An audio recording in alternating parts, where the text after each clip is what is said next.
A person described as a top banker by the Financial Times says that the Trump win has finally allowed them to feel free to openly use as many slurs as they want without fear of repercussion. Once again, proving that for a lot of people, the appeal of Donald Trump was just allowing them to be the worst version of themselves that they can be. I feel liberated, the banker told the paper. We can say the R slur or the V word without fear of getting canceled. It's a new dawn. Really? Cancel? Let me tell you about cancel culture. It was never real. It's a bunch of people choosing not to engage with you or not to buy your crappy stuff or whatever based on like, wow, it seems like you're kind of a bad person. But at the end of the day, this cancel culture, at least when it comes to a lot of celebrities, they end up doing better somehow. They get Netflix specials, okay, and get paid millions of dollars to go and complain about how canceled they are. So, yeah, cancel culture. Okay, yeah, sure. How's that working out? Oh, actually, it's working out pretty good for you, since now that is your entire personality. That is your entire grift. Lovely. Now, getting back to this different banker, he said, or they said, most of us don't have to kiss ass because, like Trump, we love America and capitalism. Whose butt is he kissing? I don't know. I mean, what it makes me think of, and maybe I'm wrong, but he's like, I'm thinking talking about the customer, right? Oh, we don't have to kiss the customer's butt anymore.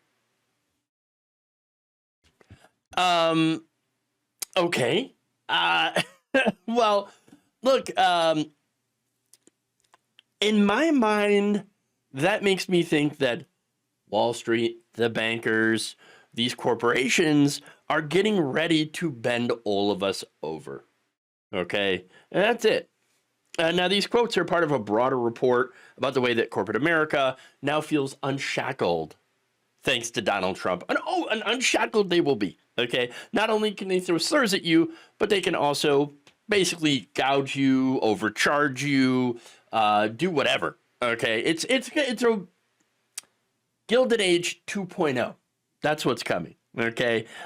They know that once he takes power, it's open season on the American people. Now, first they're starting with diversity, equity, and inclusion, right? DEI. In fact, since Trump had won the election, you had Amazon, Meta, McDonald's, Walmart, Molson Coors, Ford, John Deere, Lowe's, Harley-Davidson, Brown-Forman, which is the makers of Jack Daniel's whiskey and other beverages, Tractor Supply Company, and Toyota, putting out announcements that they're ending the DEI initiatives, right?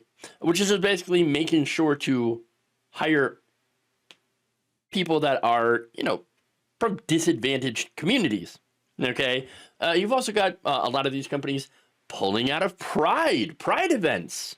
So, of course, to me, this shows me that all of this was nothing more than a cynical attempt to try to make money from these groups by pretending to be more inclusive. And as soon as they got any sort of pushback or anything like that, they fold. Cheap suit, okay?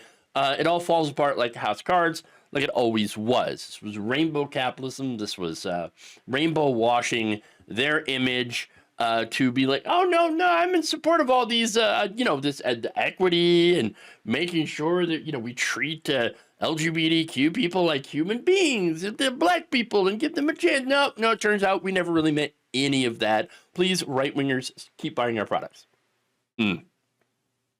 Now, this is also a reflection of the culture. The culture today, and it's amazing how fast it shifted, right? But it feels much more restrictive and way less tolerant than it was before. And look, maybe it was always that way, and a lot of us didn't really notice it.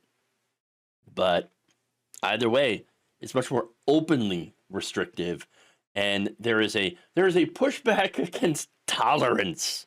Imagine that being your major problem here. We are too tolerant as a society.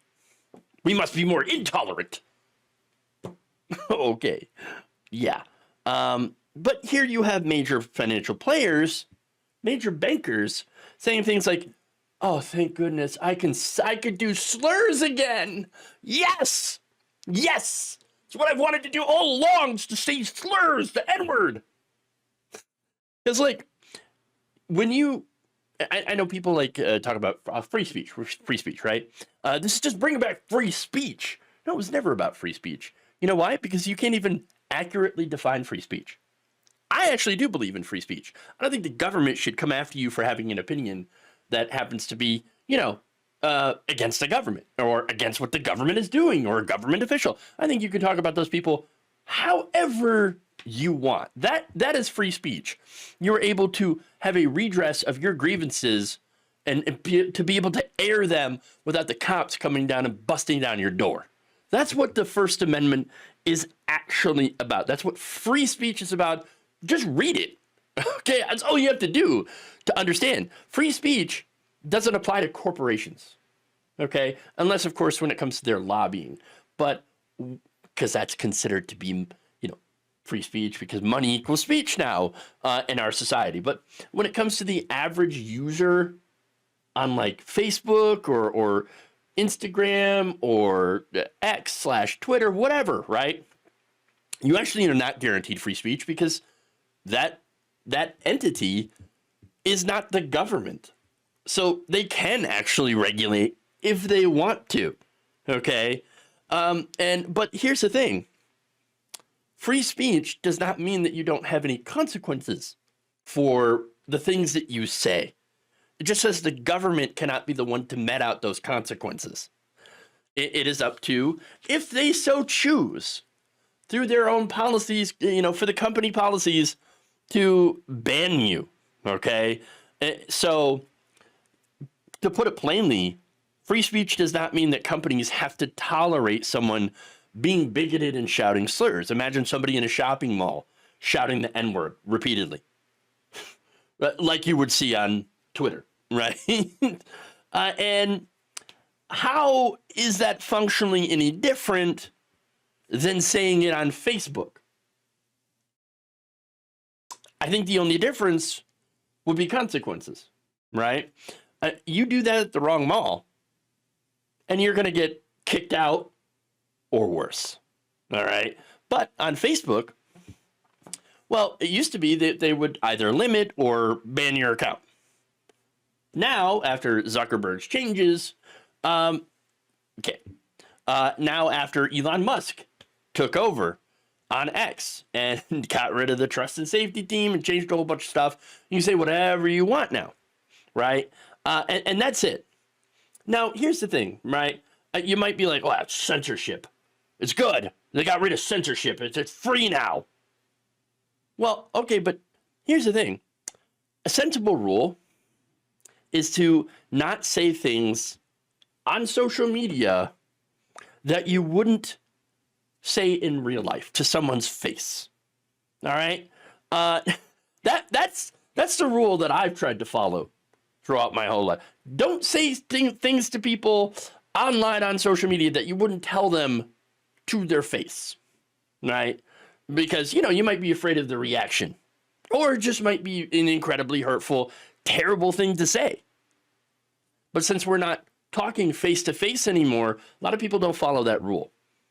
Okay. And now a lot of these, thanks to Donald Trump and thanks to the right wing being so successful in their messaging of conflating what free speech actually is, now you've got these companies that have completely got rid of a lot of their guardrails, which would, otherwise prevent or at least tamp down on the levels of abuse that you see online. So the result is, if you thought that being on social media was bad enough, just wait. Just wait till your coworkers, your bosses, even your bankers, okay, start being able to openly tell you what's on their minds, because that's what we're doing. That's what they're doing now. Trayer Bryant, a former DEI executive at Goldman Sachs and Twitter, who is now the chief executive of a consulting firm called Pathfinder, had quoted Maya Angelou in a statement about all this. Here's what she said. When people show you who they are, believe them. When companies show you who they are, believe them as well. Sage advice. And we are going to remember who these people are, who these companies are, because at the end of the day, I think they need to be reminded that they need us more than we need them. Thank you for watching. If you enjoyed this video, please like, share, subscribe, hit the bell icon in order to get notified whenever a new video is released. And if you want to support independent, progressive media through this difficult time where it seems like everybody is shutting down, you can become a member on our YouTube page, you can become a subscriber on Facebook, or you can go to my Patreon. It's patreon.com/Jeff Waldorf. Thank you.